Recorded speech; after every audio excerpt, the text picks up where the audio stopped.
Hey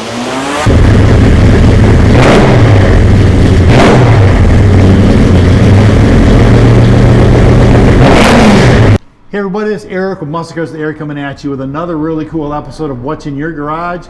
I know I kind of stepped away from that for a little bit, but I could not resist. I have my new best friend in the whole wide world, Dan, here, and he's got a 1970 Chevelle SS 572. Yeah, I said 572. Dan, this car is a beast, and we're standing in front of the engine here.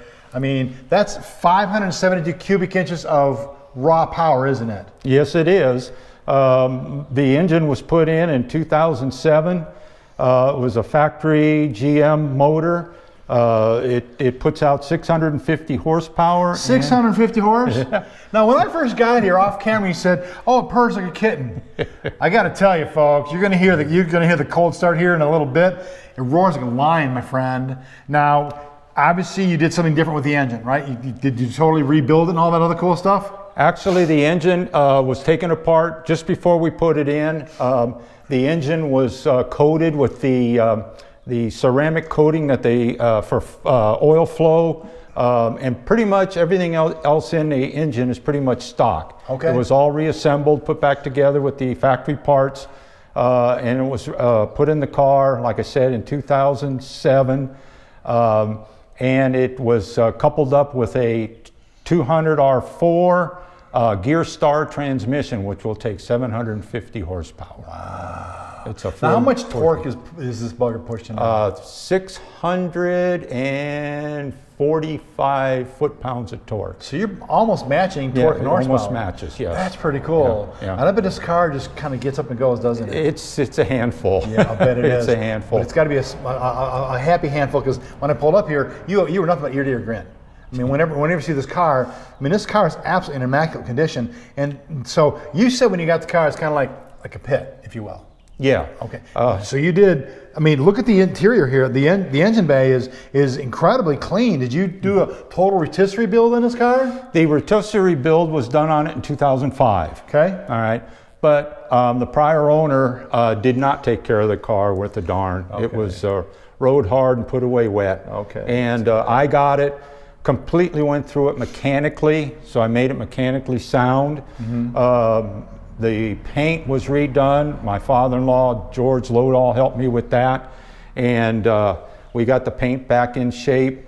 And this paint is flawless. Yeah. I looked at it. Obviously, I did a video of it and photos. It's flawless. There's not a chip, a ding, and nothing in it. Yeah, we try to keep it up. I mean, if I get a chip in it, I take care of it. Okay. And keep it that way. Good for you. You know, I drive the car on the weekends, go to shows with it. I don't use it as a daily driver. That's how we met, isn't it? That's we right. met you at a car show. Exactly. Yeah, here a month ago tomorrow, right? Yeah. Yeah. So the car cruises on the freeway perfect. I mean, it just purrs like a kitten. It's just a good all-around cool car. That's pretty cool. Yeah. Now I see, are these the tires? Are they true to the year, make, and model of the car? They're true to the year, make, and model. Okay. The car originally came with Goodyears on it. Okay. The car was built in Van Nuys, California. It was born with a 454. All right. But it wasn't. It didn't have any papers, so. It really wasn't a sin to take the 454 out of it and do this. Okay. And you know what? I got many years of enjoyment out of this. Well, so yeah. it is what it is. So, right. yeah, but the wheels and tires, the front brakes are pretty much, all that stuff is stock stuff. Really? Yeah. So now, does it have front disc and rear drum? Correct. No kidding. Yeah. And it still stops really well. Nice. Wow, good for you. With the motor, I had to put a vacuum pump on it. Okay. Because the motor doesn't produce a lot of vacuum for my power brakes. All right. So now I had to do notice that. on your engine here, a lot of people go chrome crazy. Mm-hmm. And you have a nice proportion of chrome, the stock looking finish, and some paint, and it's very, very aesthetically appealing. Mm-hmm. I mean, it is, I'm a firm believer, less is more, unless you're dealing with some sort of super duper chromed up job. Mm-hmm. But this is beautiful. You just did a remarkable job with this engine. Oh, thank you. Yeah, I tried to keep it that way. I mean, even the hood hinges, they're all replaced with the shock type hood hinges, but I didn't do them in chrome. I wanted to do them in the black matte. Well, like less is more. It looks nice. You know, so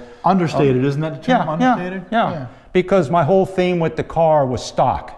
Right. That's what the theme was. Gotcha. So now the interior. The interior is stock looking. Is this what the stock material was like on the interior? That's it. Okay, so did you have to replace this interior? Did you have it redone? That interior is, I haven't replaced it since it hasn't been replaced since 2005. Okay, so it came to you already replaced and dressed up, like with original type material. Yes. Okay, very nice.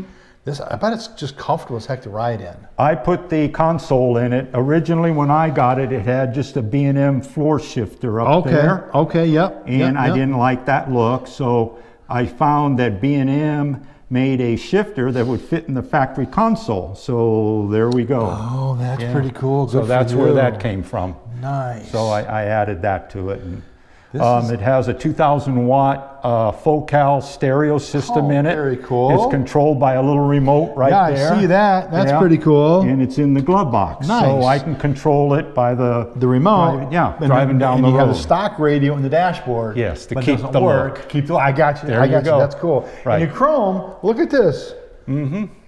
This is like non-pitted, I mean, it's perfect. Yeah. So this is part of the rebuild when you got it that you had to do. Yes, I had to do all these little things like this because, like I said, it was. I mean, the car was in good shape. Don't get me wrong, but it just wasn't this quality. But my good friend Jim Clark had these made for me for Christmas one year. Really? And I mean, they're the exact same deal as the 454 that was on there. They had the red, so we kept the looks.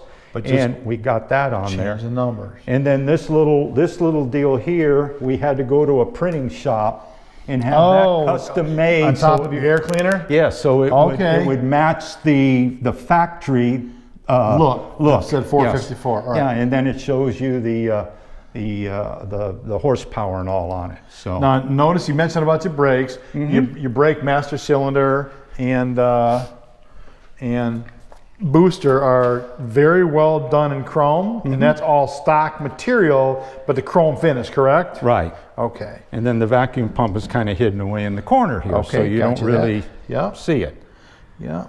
Wow. Yep. Now we're going to move on here to the interior a little bit. And I notice you have different gauges down below there, below the dashboard. Yes. Those were not stock part of this car? No. Okay, so what do those gauges I keep an eye on my oil pressure and my engine temperature. This particular car has just a dummy light for oil pressure and temperature. Okay. Yeah. The dashes came in two stages when you ordered the car. The base SS, and then they had kind of a dash that was a little bit over that had the oil pressure and temperature gauges in it, but this one does not. Okay, so that's why we added those, and I see you have your tachometer way down there in front of the B&M shifter. Keep an eye on that. Okay. It has a rev limiter in it, so Oh, that's good. Yeah, so you don't have to worry about blowing it up. Yeah, good I don't want to blow it up. No, I don't blame you. But I imagine the engine is not cheap to do. Yeah. Look at this. I mean, even what is this, a sill plate? Yeah, the sill plate. Everything works on the car, the washers, the wipers, even the little buzzer and the key that they had. That's cool. Yeah, everything. You don't see everything. I'm a fanatic with that. If it was designed with the car, I want it to work that way. Well, you spent your career in the automotive industry. Yes, I did. Were you an engineer type? Because you sound like you were an engineer. No, actually, out of high school, I went to work for Chevrolet, and that was in 1969. Wow. And I did the warranty work on these cars, and I fell in love with this car, and that's kind of how it evolved into this. I just couldn't afford it in those days. No, I do understand. Yeah.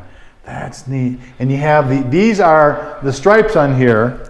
They are what you would call stock appearance stripes. Is that right? Correct. Okay. All right. And they're cleared over. And okay. And you said you put some ceramic coating on it to protect it. Yeah, that's important because we live in Arizona, and you have to protect your vehicles. Oh, you have to. Otherwise, the paint's going to just chew everything up and whatnot on it. Right. I even cover it in the garage here. I cover the whole car. Oh, good for you. Yeah, I keep it covered, and I haven't waxed this car. It hasn't been it never hits water. Okay, good. It never gets wet.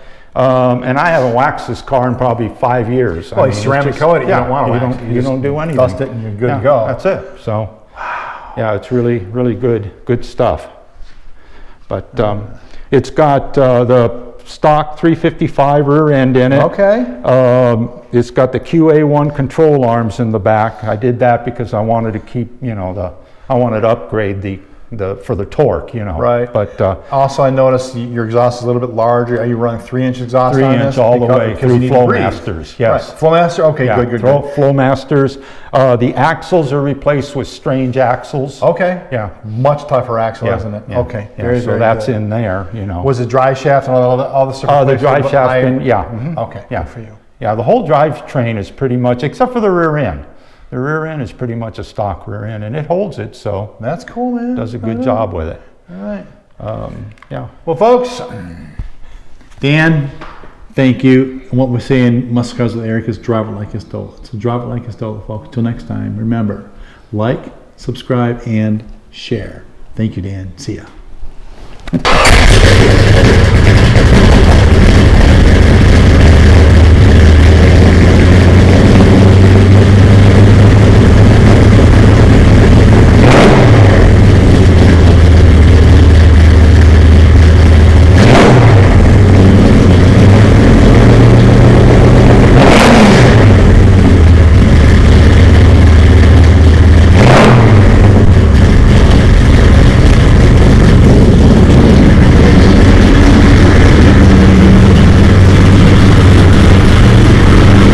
Thanks for watching the last video. I hand selected a couple videos for you to watch right now.